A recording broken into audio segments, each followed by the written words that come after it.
Hello, hello, and welcome to the User Research Strategist podcast. I am your host, Nikki Anderson, and I am joined here today by Brett. And we're going to be talking about the amazingly interesting topic that I am fascinated with, but didn't learn until later on in my career, triangulating data sources. Hi, Brett. Hi, how are you? I am good. How are you doing? Doing well, doing well. Hey, I am so excited to chat today. I think this is going to be a really great topic for people to dive into and learn more about, especially like given the landscape, which we'll talk about a little bit later. But before we dive into this amazing topic, do you mind just introducing yourself to the audience, please? Of course, yeah. So Brett Krajewski, currently the head of research and growth at Accelerant Research, or VP of research and growth at Accelerant Research. We are a boutique firm based out of North Carolina, but service the whole country and also internationally as well. Prior to that, did some stints in-house at Walmart and Lowe's corporate. And then prior to that, some agency side. So was able to jump back and forth. That's kind of nice to have those different kinds of perspectives, I'm sure. Yeah, absolutely. Right. I think that 2-3 year stint early in my career to do agency and then go to the in-house roles, right? The repetition, just the exposure to things and being able to see so much and then bring that to those specific retail giants, it just helps out with methodology and rigor. And then a lot of the stuff we're talking about, right? Yeah, I always recommend if people can vary their experience types, like the full-time in-house, the agency, the consultancy, like just to get all the different flavors that you possibly can. So it's awesome that you've had that chance to really like jump around to those different structures. But yeah, speaking of which, what you had just hinted at, we're going to be talking about data triangulation today. And before we dive into the nitty gritty and get really into the topic, do you mind just defining in your own words, like what does data triangulation mean to you? Absolutely. Yeah. So similar to you, not something I even understood or dabbled with till later in my career. And then you figure out like, what's the whole math problem that we're looking at? And that's essentially what it is. It's how do we get to the solution? And a lot of the time early in my career, it was just, hey, this foundational research or this ad hoc project that I was commissioned at for the agency, that's the solution. And that's not the whole picture. So I think where we're shifting as an industry, where we're shifting even with a lot of your content that I see, being pushed out or others, it's, how do we do that entire math problem where we're bringing them through? We've been doing more of that strategy, that storytelling. So it's 1 + 1 + 1, and that equals 3 versus 3 = 3, right? So the primary research, the secondary research, whether that be competitive analysis or some of these great resources like Baymard and Kantar, Nielsen Norman Group heuristics and all this stuff. And then, the internal metrics. So, how is a product performing and what's the conversion rate and all these other components, putting that all together and synthesizing that and understanding how you weigh those different variables and putting that into a story and saying like, hey, these are the business needs that are super important, but here are the user's needs. And how do we balance those scales to understand like, this is the story you need to tell. And, maybe we don't go with this specific user problem and we craft it in a different way because it addresses this business problem, which then makes the user problem a lot better back end. But it's not being that self-righteousness that a lot of past research has had. Yeah, I love that. I love also that, like, what's the whole math problem? What's the holistic perspective? And I'm curious, because you had mentioned, you've maybe dabbled in this a little bit later on. What was the trigger point for you to get you into this whole world of data triangulation? Yeah, I think it was not just being a researcher anymore, right? My whole viewpoint is like, it's not our job, but let's go figure it out and let's go answer the questions, right? And that was kind of where like, hey, let me start digging into this, right? So like being that researcher of our UX of our projects or our UX of our reports, right? We've all pushed out, whether you're an in-house or agency, like, hey, how's the satisfaction of this report? And tell me what I did and, give me some feedback, right? Especially when you're in these in-house roles of like, I want it to hit and I want it to be used and I want it to be a living document, but you're not going to get that without some kind of survey or some kind of response. And through that, it was like, you guys are doing really good research, but it's one component, right? And I can't go forward and I can't go into this executive meeting because we are a quantitative org and it's just not going to hit with our executive team. Or, it's great, but your sample size is 6. So what do you want me to do with that, right? So it was understanding like, hey, these different metrics hit in different ways.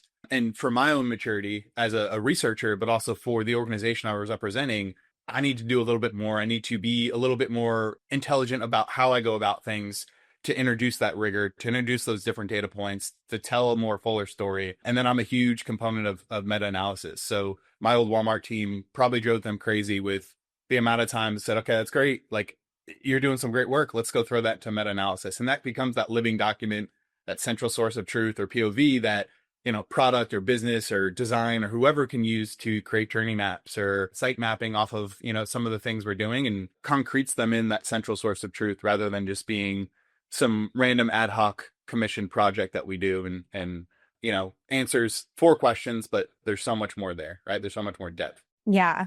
Okay. I'm going to go slightly left field here because you mentioned meta analysis, and there might be some people who aren't as familiar with exactly what that means. So can you just if possible, briefly walk through what meta analysis is for you?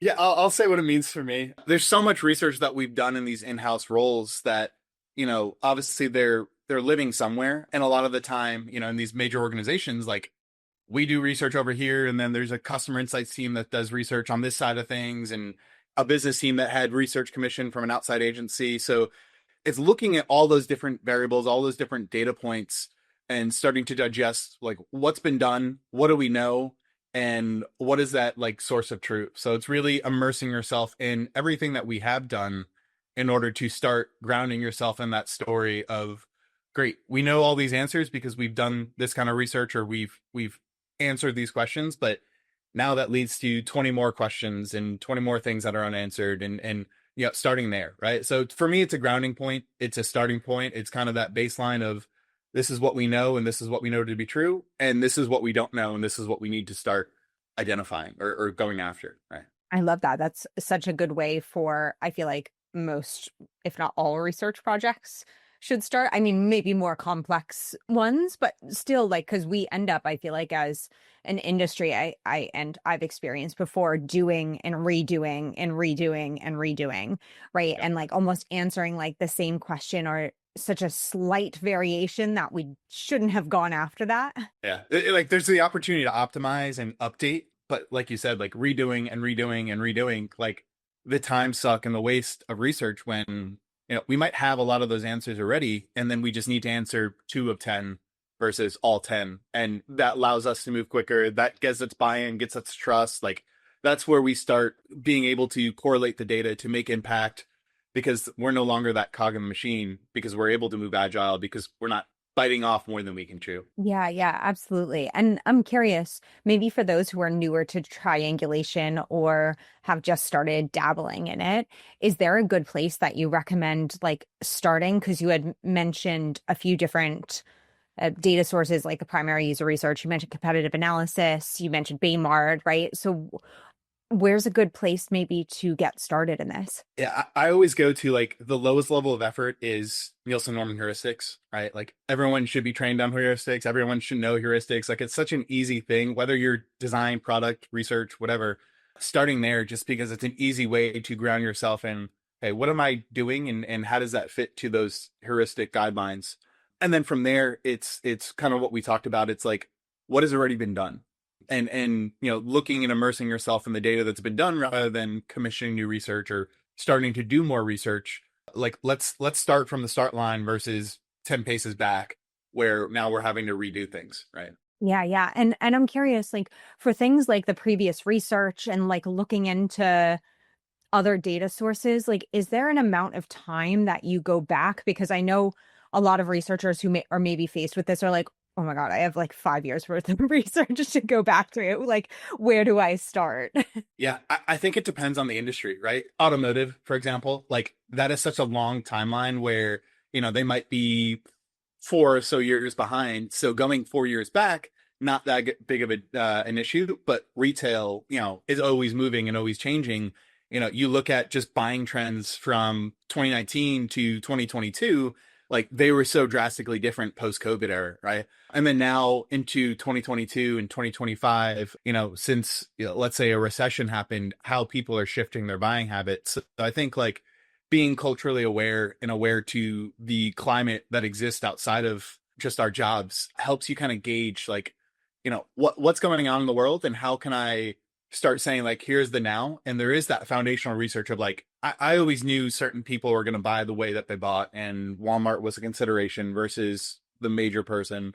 But that started shifting as budgets got tighter and inflation got higher. And, we were starting to get more market share from those folks that were going to Target or going to some of these different brands just because they were hurting and their money was hurting. And, that's where we started having a shift, and we're like, okay, we know this to be true in the past, but now looking at the climate, we know there's different trends, and maybe we have to go redo the segmentation, and maybe we have to go redo some of this foundational stuff because it isn't as relevant. And that was only 2 years, so I think it really depends, and it's being able to weigh where you're at. But that's also kind of what we're talking about in terms of research maturity.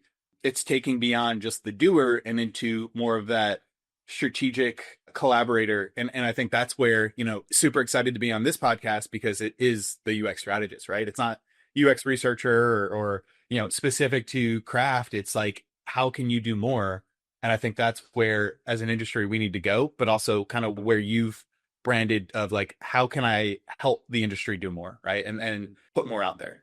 Yeah. Yeah, absolutely. There's so much. I'm like, I want to go everywhere, but I really like that, like being very savvy to not only look at the context of your particular domain. So it's like, how fast does retail change versus like, I remember working in hospitality tech. We weren't changing. Yeah. It was like the most slow moving thing in the world, and really looking at that, but also the outside circumstance. So how does the current climate impact your domain? So really, really nice as a way for people to sit down and think, where do I start? Okay, well, think about those two things.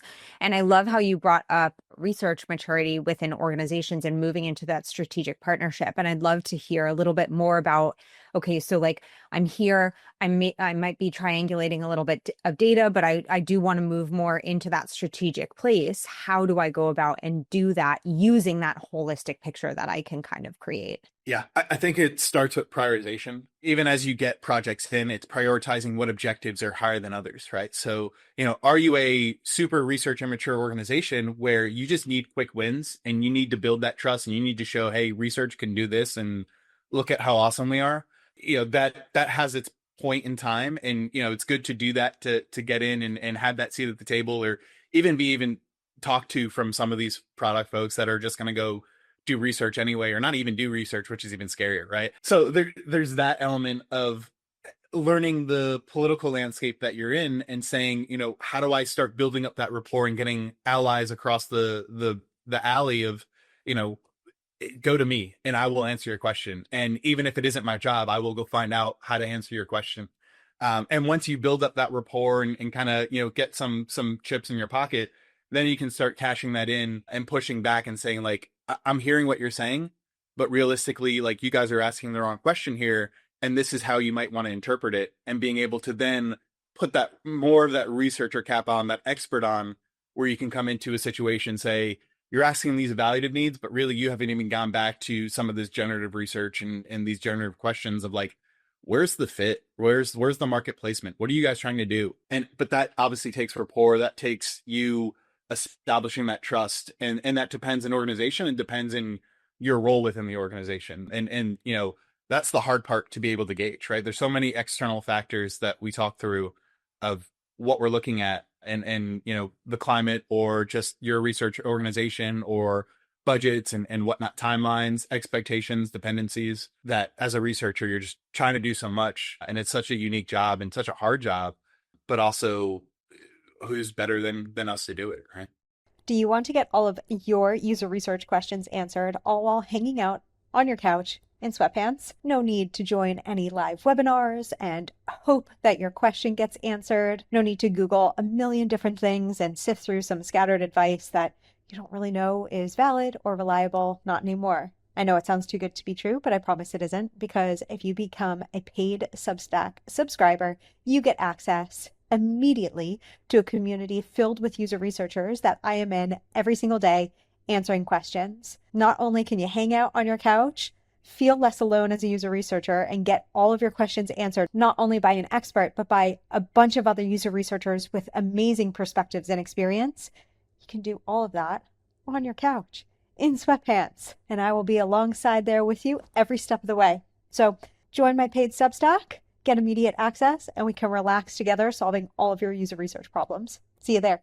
I think you highlight like a really important point there. Well, so many, but two actually in particular. One is there are a lot of external factors that you do need to think about. So like one piece of blanket advice isn't going to like fix your current context. It's the same thing we just said about like, okay, for your domain, think about your domain, think about the climate outside. It's that same thing. Think about your research maturity and your role in the organization. That's super important into understanding how to act in those roles. And the second thing that you mentioned is, rapport, and that it takes time, right? So I really liked what you said is like, even if it's not my job, I'm going to answer your question. I think sometimes as researchers, at least this was my experience, and I've heard this a few times, is like we get pissed off because it's like, oh my God, this isn't my job. This isn't my job. Like what is my job? Where are the boundaries? Because I think we don't feel those boundaries very often. And so we want to kind of like create them in different ways.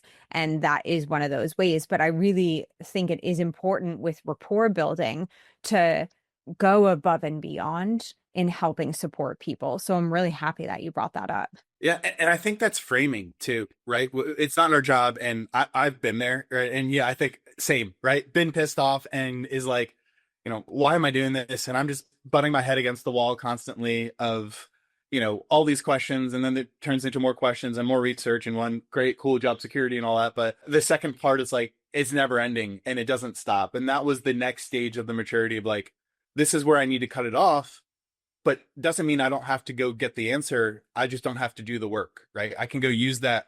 There's, like we said, there's so much work being done in a lot of these organizations in silos. We can repurpose that, reframe it. And that's what I love about the meta-analysis specifically is like the work is being done. I'm taking bits and pieces of what the work is, how it's relevant and when it's relevant and reframing it into that complete user journey or that storyline to be able to look at it differently. And I think that's another step in the maturity is like knowing your audience and being able to say like, you can be a little bit vague with these executive audience because they want to be high level. But then when you're with a project team, you need to have all these details and you need to be showing, all the aspects and insights of what we're doing. And that's the fun game to play as a researcher of how much is too much and how do I start crafting this story so it's not lost. Yeah, absolutely. And I'm curious, like in terms of that building trust part, because I think that's what people do struggle with quite a lot of time because we want to come in, we want to make an impact. We almost want to like punch something, like, and like really like be like, look at all this great stuff, which can sometimes not be super aligned with our stakeholders. But I'm curious, like, what are some things that people can do, maybe some small steps people can take to begin to build trust in their organization? I think it's taking little things at a time. So, I had a young researcher lately that just got really frustrated because she was trying to bite out, a whole project. And realistically, if she just took 2 or 3 of these questions and answered them through an unmoderated test or something along those lines, one, she would give something tangible back in a very quick timeline, which then built the trust and said, hey, I'm here, I'm listening, right? And I'm doing something versus going off in a silo and saying, see you in 2 months. And, they're like, well, what are they doing? Are they even relevant anymore? Even are the findings even relevant? Because the team's moved on, right? So, chunking things out, I think is helpful. So taking small pieces at a time. The other part that we just hit on is the collaboration. So, we want to be part of it. And what I hear a lot with researchers, and I'm sure you hear it too, is like, I want the seat at the table. I want to be a part of these conversations. But do we do a good job of doing that when we have our research projects? A lot of researchers I know are the lone wolf type that just go off. So it's bring your stakeholders along, right? Like that's something that we talked about consulting versus in-house. Consulting, you have to do that. You have to bring your stakeholders along because like they're funding your bill and you don't want surprises and you don't want, for you to drop a report and they'd be like, what is all this? And where did this come from? And this is not aligned to our direction. And you didn't do a good job and we're never going to use you again. So it's bringing them along. And while you're doing that, they're putting, whether that's purposely or not, they're putting their own spin on the work because like you're communicating with them and they're starting to talk about the things that they care about. And they're starting to talk about and input like some insights and findings that they've heard, and that can be used as a source of truth as well, right? So like the user, the business, or the stakeholder and what they care about, and that's how you start weighing. So that's building trust of like, it's not necessarily going with their agenda or introducing bias, but it's understanding the grander landscape. And that's what I think the UX strategy is about, right? It's not just about the user needs, but also the business needs and weighing them. And that's the beauty of research. It's how do we find that magical formula, and that difference, or that differs every time for what we're testing. So I guess, chunk things out, take things out like little pieces at a time, and try to be a little bit more agile and fluid with what you do. Bring people along for that collaboration. Have them tie their name to things, have them put their input on things, because then they're also accountable. And that also, that mirroring aspect of, hey, I'm hearing you see this, and this is what you're seeing. It starts to hit up the language that they want to actually be able to digest that in. Yeah, absolutely. And I love that you brought that up, because I remember when I first started in consultancy work, I messed that up completely. I didn't bring my stakeholder. I like did the disappearing act, right? I was like Irish exit, like, but then came back and everybody was like, who are you again? And like, what did you just do? And it's really scary when it's something unstable paying your bills, right? And you're not going to get hired again because you messed up. So yeah, absolutely. I love that. And I'm curious, we're towards the end of our time, but I'm going to try and squeeze this last part in. The qual versus quant debate, when it shouldn't really be a debate, but I'm curious, like, how would you recommend combining that qual and quant aspect in like a continuous way? Maybe that's still agile in some way that tells that whole story. Yeah, I think you hit on it. It's agile in nature. So it's these milestones that are baked in, right? I think a lot of what research is, and I think this comes from more of an academic mindset. It's like you need to go finish things in order to then publish them, versus there's these different milestones as you complete a competitive analysis, and you can, release that to your stakeholders or your clients, or you're completing a portion of a Monatic survey and being able to tease out some of the findings, and with caution of saying like, hey, I want to give you a first glance. I haven't really sat down and synthesized this, but this is what I'm starting to see in trend wise, right? So again, goes back to the chunking, goes back to the ability to be, fluid and agile, and be able to, step back and share things when they aren't completely finished or polished. And I think that also builds trust, right? If you show up and you're perfect, people are like, it's a little suspicious, versus you show up and say, hey, like, here's my flawed self. And, you talk about, you show your struggles, you show all these aspects of like, hey, I'm working through this, and this is going to take me a little bit longer because we're cutting the data in this way. And this was a harder group to recruit for. People are a little bit more accepting and aware, because, you're honest and truthful with them, and they feel like you're not trying to hide anything. But that also builds rapport, that builds trust, that builds the credibility of your research, versus just showing up perfect and having a peer reviewed study and or dissertation. So I think like moving towards that more guerrilla, agile, like fluid, not only just builds trust, but also then helps, create your better product, because you're releasing things in chunking tidbits that resonate with your clients, that keep them updated. Those little milestones hit, and, shows a lot of what you're doing. And I think that's the last thing I'll say is like, no one really cares how the sausage is made. And, as researchers, it's, a lot of my executive team at times didn't understand research. So, the expectation is great, go do this and go do this in 2 weeks. And I'm like, well, it actually takes 6 months, but okay. So what can I do in 2 weeks? Right. And how can I start releasing some stuff in 2 weeks and saying like, this is a yes and. So we finished this and now we're on the next stage, and so forth. So it starts educating people on how to make that sausage and how difficult it is. And I don't think that's something we do very well as researchers. Yeah, I think that we sometimes get tasked with the like, sit down in front of a group of 150 people and in 10 minutes explain what user research is, which like is the equivalent of telling teenagers to sit in a education hall and listen to like philosophy 101. Like we don't demonstrate it, we tell people. So I really love that. And I think another thing that you hit on that is super interesting is I feel like in agency consultancy settings, like those kinds of settings, you have milestones with clients that are like super duper baked in, while in-house, you tend to like actually not really think of milestones as often because you're just like, I guess, in-house. Like yeah. And so I think it would be interesting for people to really think about when they're like, even if you're a full-time in-house with your team all the time, like what are some milestones that you can hit that you can bring them along with and share as you go? Yeah, that's something we perfected at during my time at Lowe's. We operated as an agency in a Fortune 50 company, so we had those little milestones, and that's something that really stuck with me of just like how grateful, how awesome the response was, because okay, we're getting a little bit of data and we're able to then go do some things, and then that might start changing what this end product looks like. And then as we get into more of that usability testing, we're a little bit more fleshed out, and that starts to show the return on research, because like we've engaged with you early and often, and we're happy with the process and the workflow process, and now the overall stakeholder is extremely happy. So I can't stress that enough, but I agree. Like I think that's something, scope creep is a big thing in these in-house roles, and it's everyone keeps wanting more and more, and it's being able to push back and saying, hey, we agreed at this point and we can keep doing this, but we need to start releasing some findings or some deliverables. Yeah, absolutely. Great. So I'm curious, what is maybe your number one tip, super actionable thing for people to get started with, maybe when it comes to triangulating data? I think it's start with what you know. Don't try to reinvent the wheel. Start with things that happened in your org. A lot of these organizations have had research for 10 plus years now, or UX departments for 10 plus years. So there's work out there. It's ask the questions.